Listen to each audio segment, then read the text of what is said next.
Bismillahirrahmanirrahim. Assalamualaikum warahmatullahi wabarakatuh. Syukur alhamdulillah kita bisa berjumpa lagi di channel ini.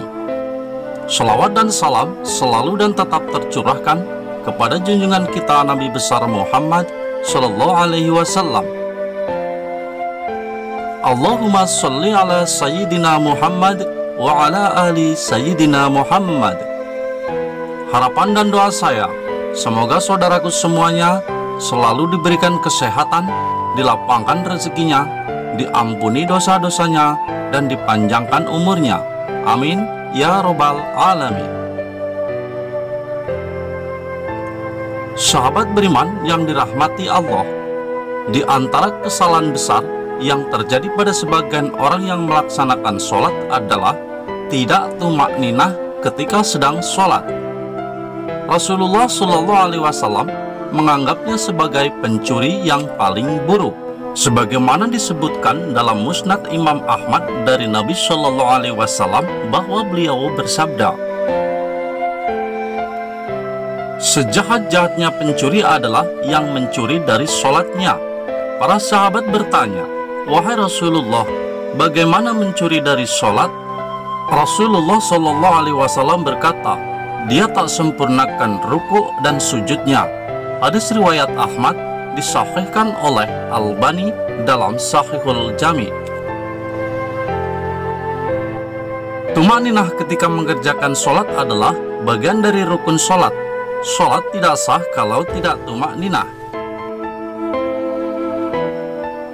Rasulullah Shallallahu Alaihi Wasallam bersabda, jika kamu hendak mengerjakan sholat, maka bertakbirlah, lalu bacalah ayat Al-Quran yang mudah bagimu, kemudian rukuklah sampai benar-benar rukuk dengan tumakninah, lalu bangkitlah dari rukuk hingga kamu berdiri tegak.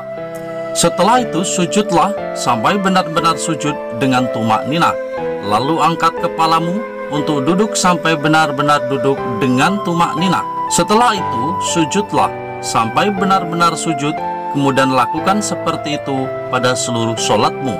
Hadis riwayat Bukhari dan Muslim dari sahabat Abu Hurairah. Sungguh mengerikan jika kita rajin melaksanakan sholat, namun tidak memperhatikan rukun-rukunnya dengan baik, dari mulai berwudu, takbiratul ihram hingga salam. Dalam sebuah hadis meriwayatkan, sesungguhnya ada seseorang yang sholat dalam 60 tahun, namun tidak ada satu sholat pun yang diterima. Barangkali orang itu menyempurnakan ruku lagi tidak menyempurnakan sujud, atau menyempurnakan sujud namun tidak menyempurnakan rukunya.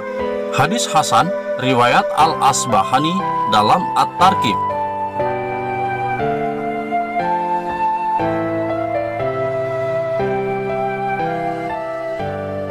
Sebab yang menjadikan sholat seseorang selama 60 tahun tidak ada yang diterima satupun, sebagaimana yang disebutkan hadis di atas adalah karena tidak tumakninah dalam ruku dan sujud.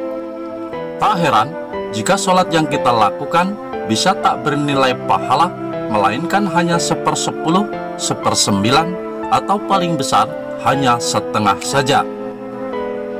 Dalam sebuah hadis meriwayatkan, sesungguhnya seseorang benar-benar selesai dari sholat, namun tidak dituliskan pahala baginya, melainkan hanya 1/10 dari sholatnya, 1/9-nya, 1/8-nya, 1/7-nya, 1/6-nya, 1/5-nya, 1/4-nya, 1/3-nya, atau setengahnya.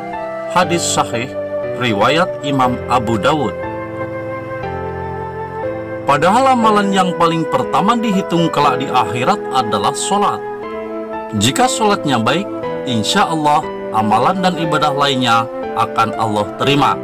Namun jika sholat saya sudah buruk, maka amat mungkin amalan lainnya tidak diperhitungkan. Na'udzubillah min dzalik. Rasulullah Shallallahu Alaihi Wasallam bersabda, sesungguhnya pertama kali yang dihisab atau ditanya dan dimintai pertanggungan jawab dari segenap amalan seseorang hamba di hari kiamat kelak adalah sholatnya. Bila sholatnya baik, maka beruntunglah ia, dan bila mana sholatnya rusak, sungguh kerugian menimpanya. Hadis riwayat Tirmizi.